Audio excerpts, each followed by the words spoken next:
Youth आणि experience याच्यात आम्ही चांगलं मिश्रण केलं आहे. Fearless, most of them Indian players खूप फिअरलेस खेळत आहे. ते खूप महत्त्वाचं आहे. इतका चांगला परफॉर्म केला आहे, त्याला शफल करून काही अर्थच नाही. कारण रोहित जे काइंड ऑफ कॉन्फिडन्स देतो लोकांना आणि ही इज क्वाईट चिल, आणि तो जेव्हा बॅटिंग करतो असं वाटतं की तो गेम कुठे घेऊन जाऊ शकतो. तर आय थिंक द बॉलिंग एक गोष्ट आहे, तिकडे आपल्याला जास्त लक्ष द्यावं लागेल. That would be the weakness, की आपल्याकडे जे पब्लिक सपोर्ट आहे ना त्यांनी खूप फरक पडतो गेममध्ये. तर त्यांची ॲडव्हान्टेज हे आहे की जेव्हा ते अटॅकिंग खेळणार आहे तर त्यांचे आउट होण्याचे चान्सेस पण वाढतात. तर जितका तुमचा ॲडव्हान्टेज आहे तितका तुमचा डिसएडव्हान्टेज पण असतो. He is not like weak, he is maybe out of the environment. 2007 आपण जे जिंकले T20 वर्ल्ड कप, रोहितचा खूप चांगला परफॉर्मन्स होता त्याच्यातही. जसं आपण बघितलंय रोहित परफॉर्म चांगला करतोय Wien India is batting first, आणि विराट चेसमध्ये खूप चांगला करतोय. तर दोन्ही ॲडव्हान्टेज आहे की once you go into knockouts, त्यामुळे तुमची जी सर्वात स्ट्रॉंग टीम आहे आणि ते जे भारताच्या विकटावर जास्त उपयोगी आहे ते खूप महत्त्वाचं असेल. फिअर नाही त्यांना. I will prefer India in the semi-finals.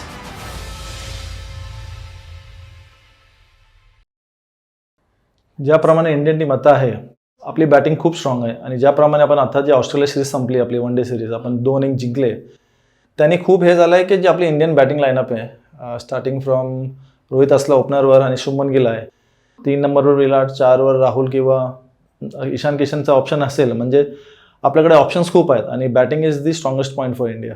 पूर्ण विश्वात जे आहे आता बॅटिंग ऑर्डर, त्याच्यात आपली बॅटिंग ऑर्डर सर्वात स्ट्रॉंग असते. या वर्ल्ड कपमध्ये एक बरं आहे की यू हॅव अ गुड कॉम्बिनेशनमध्ये जे आहेत काफी यंगस्टर आले आहेत. म्हणजे 6 जण डेब्युटंट आहेत.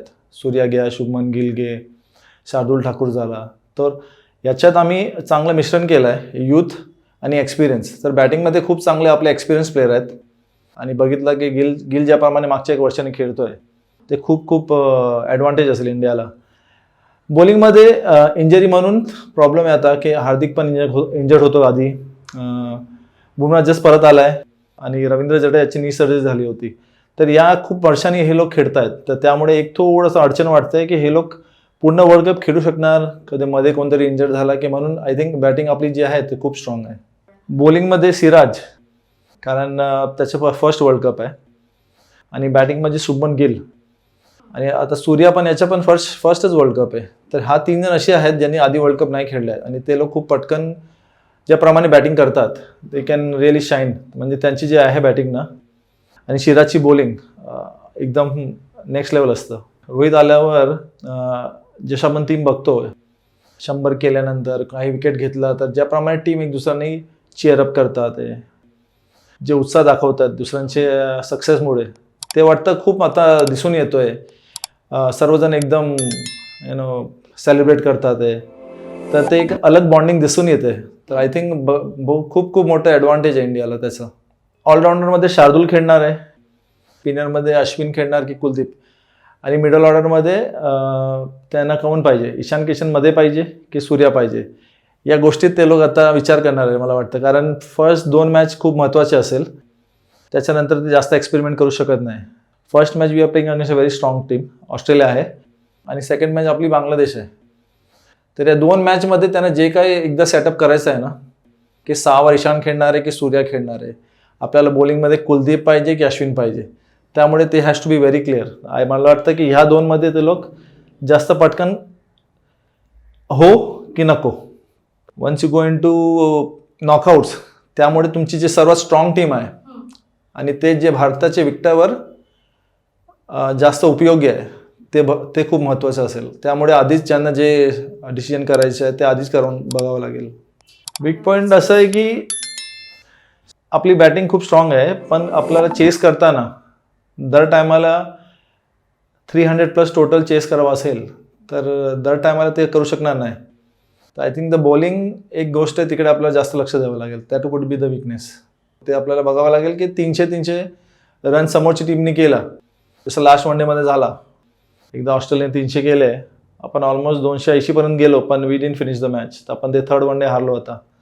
तर it can happen second time पण तशी करू शकतो की टीम 350 केली समोरची टीमनी, तर चेस करताना खूप डिफिकल्ट होतो मग आपल्याला. व्हाईस कॅप्टन KL राहुल, कारण तो खूप इम्पॉर्टंट काम करणार आहे. तो विकेट किपिंग पण करणार आहे, आणि 4 नंबर बॅटिंगला आहे, जे खूप महत्त्वाचं आहे. तर आणि हार्दिक पांड्या, किती ओव्हर टाकणार आहे तो, आणि तो पण 5 नंबर बॅटिंग करणार आहे. तर लोड त्याचा खूप जास्त असेल, आणि ज्याप्रमाणे तो बॅटिंग करतो एक मॅच विनर सारखा आहे तो. जेव्हा तो बॉलिंग करतो की तो पॉवर प्लेमध्ये पण बॉलिंग टाकतो आणि चांगला हिटिंग करतोय. तर he can do both the work. एक फिनिशरचं काम करू शकतो आणि मॅच घेऊन जातो पूर्ण लास्टपर्यंत. तर लोड पण जास्त आहे त्याच्यावर. तर हे 2 प्लेयर खूप महत्त्वाचे आहे आपल्याला इंजरी, हार्दिक पांडे आणि के एल राहुल. रोहित खूप चांगला करत आलाय. इंडिया नंबर 1 वर तिन्ही पोझिशनवर आहे. ओडीआयवर नंबर 1 आहे, टेस्टमध्ये पण 1 आहे आणि T20मध्ये. कारण रोहित जे काइंड ऑफ कॉन्फिडन्स देतो लोकांना, आणि ही इज क्वाईट चिल. त्यामुळे त्याची स्ट्रॅटेजी खूप चांगली आहेत. बॉलिंग चेंजेस खूप चांगला करतो, आणि ओपनर येऊन ज्याप्रमाणे तो बॅटिंग करतो, बेधडक मारतो, त्याचा स्ट्राईक रेट ऑलमोस्ट 150 पर्यंत असतो. त्यामुळे टीमला खूप फायदा होतो, आणि रोहित ऑटोमॅटिकली IPL मध्ये पण खूप सक्सेसफुल आहे. इंडिया टीममध्ये आता तिन्ही फॉर्मॅटमध्ये आपण नंबर 1 वर आहे. तर he is doing a great job. Match winner हे तिघे मॅच विनर आहेत. पण कपिलला बघितला, आपण धोनी साहेबांना बघितला, इवन एफ रोहित एक मात्र प्लेयर आहे ज्यांनी 203दा केलं आहे वन डेमध्ये. आणि तो जेव्हा बॅटिंग करतो असं वाटतं की तो गेम कुठे घेऊन जाऊ शकतो. अँड सेमीफायनल फायनलमध्ये असंच करतो की रोहित, त्याची जी बॅटिंग आहे 2007मध्ये आपण जे जिंकले T20 वर्ल्ड कप, रोहितचा खूप चांगला परफॉर्मन्स होता त्याच्यातही. तर आता because of all the experience मला वाटतं ह्या वर्षी again he can be like a match winner. England, Australia आणि थोडंफार पाकिस्तान. कारण अगर त्यांची जे इंजरी झाले आहेत पाकिस्तान बॉलरमध्ये पण, तर इंग्लंड आणि ऑस्ट्रेलियामध्ये हेच आपले हे सर्वात टफ होणार आहेत. ते 2 टीम खूप महत्त्वाची असेल, आपल्याला बीट करावं लागेल. ते दोन्ही खूप स्ट्रॉंग आहेत. तेच की इंजरी जी झाली आता मागच्या जे सिरीजमध्ये, शाईन इंजर्ड होतो आणि मग आणखी एक फास्ट बॉलर त्याच्या नईमी इंजर्ड झाला. तर त्यामुळे त्यांची जी बॉलिंग अटॅक जी सर्वात महत्त्वाची आहे ना, त्यामुळे थोडासा हे वाटतंय की, कारण वन डेजमध्ये बॉलर्स खूप मॅच जितवतात, जे विकेट घेतात आहे आणि कंटेन करू शकतात. ज्या वर्षी आपण 2011ला जिंकले, वी हॅड चहल आणि कुलदीप. त्यांनी मधल्या ओव्हरमध्ये खूप चांगले बॉलिंग केले होते कॉम्बिनेशनमध्ये.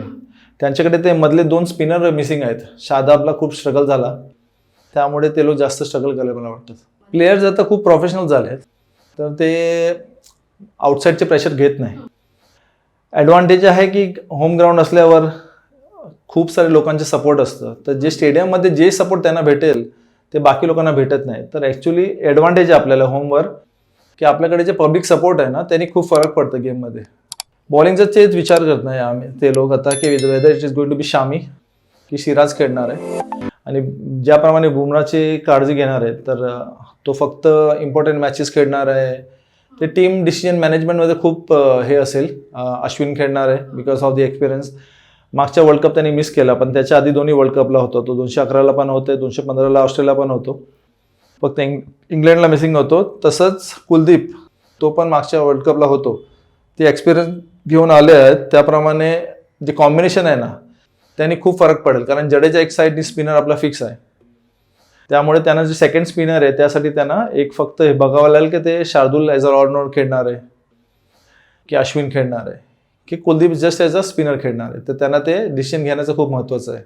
फिल्डिंग राईट नाव इंडियाची जी आहे खूप चांगली आहे. आणि आपल्याकडे आधी फिल्डिंगचा प्रॉब्लेम पण नसता, पण आता पण आय थिंक आपली जी fielding it's one of the strongest team. Whether you take Surya, Virat Kohli, Ravindra Jadeja, Hardik Pandya, they all very very strong fielders. त्यामुळे आपल्या फिल्डिंगचा काहीच प्रॉब्लेम नाही आहे. एकच जागेवर फक्त हे आहे की कोण खेळणार आहे. अदरवाईज ओपनर आपला रोहित असेल शुभमन गिल बरोबर, 3ला विराट आहे, 4 अय्यर, 5 के एल राहुल, 6वर हार्दिक पांड्या आहे. आता ते लोक 7ला ईशान किशनला घेणार आहे, सूर्यकुमारला ठेवणार आहे, की they will go with Ashwin और शार्दुल ठाकूर. त्याच्यात त्यांना फक्त डिसिजन घ्यायचं. अदरवाईज टॉप 6मध्ये 5 जे आहेत ते तर फिक्सच आहे. मागच्या 1 वर्षात शुभमन गिल, रोहित, विराट इतका चांगला परफॉर्म केला आहे, त्याला शफल करून काही अर्थच नाही. फक्त एक अय्यर इंजर्ड होऊन आला आहे, तो 4 नंबरला आहे. आणि मागच्या सेकंड वन डेला त्याने जे प्रमाणे 100 केला, दिसून येतं की किती चांगला फॉर्ममध्ये आहे तो. आणि सिमिलरली के एल राहुल पण 5 नंबरवर जाऊन त्यांनी दोन्ही मॅच खूप चांगली बॅटिंग केली आहे. तर हे 5 जर आपले झाले आहेत, 6वर हार्दिक पांड्या परत येणार आहे. तर आता त्यांच्यावर बाकी जर बॅटिंगमध्ये सुपर सेटअप आहे आपला. जसं आपण बघितलंय रोहित परफॉर्म चांगला करतोय Wien India is batting first. आणि विराट चेसमध्ये खूप चांगला करतोय. तर दोन्ही ॲडव्हान्टेज आहे की जेव्हा इंडिया फर्स्ट बॅटिंग करते तर रोहितचा ॲडव्हान्टेज असेल आपल्याला, जेव्हा इंडिया सेकंड बॅटिंग करते तर विराटनी most of the time matches finish केल्या आहेत.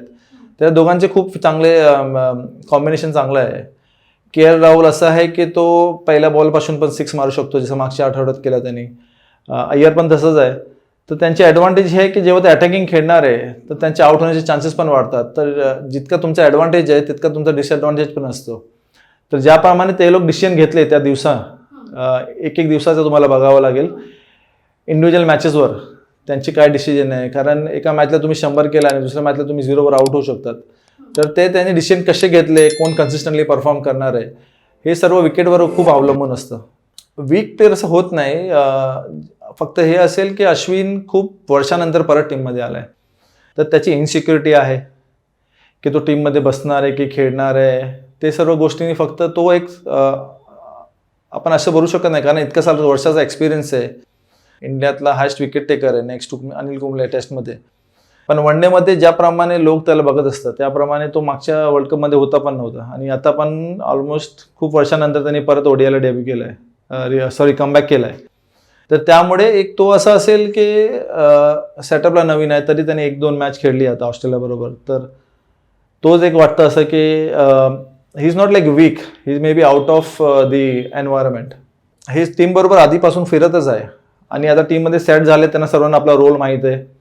आणि जे एन्थुझियाझम पाहिजे यंगस्टर्सचा ते आहे आपल्याकडे, आणि जे सूझबूझ पाहिजे सिनियर प्लेची ती आहे. तर ते दोघांचं कॉम्बिनेशन बरं बसला की आय थिंक तसंच झालं. 2011ला पण तेच होतं.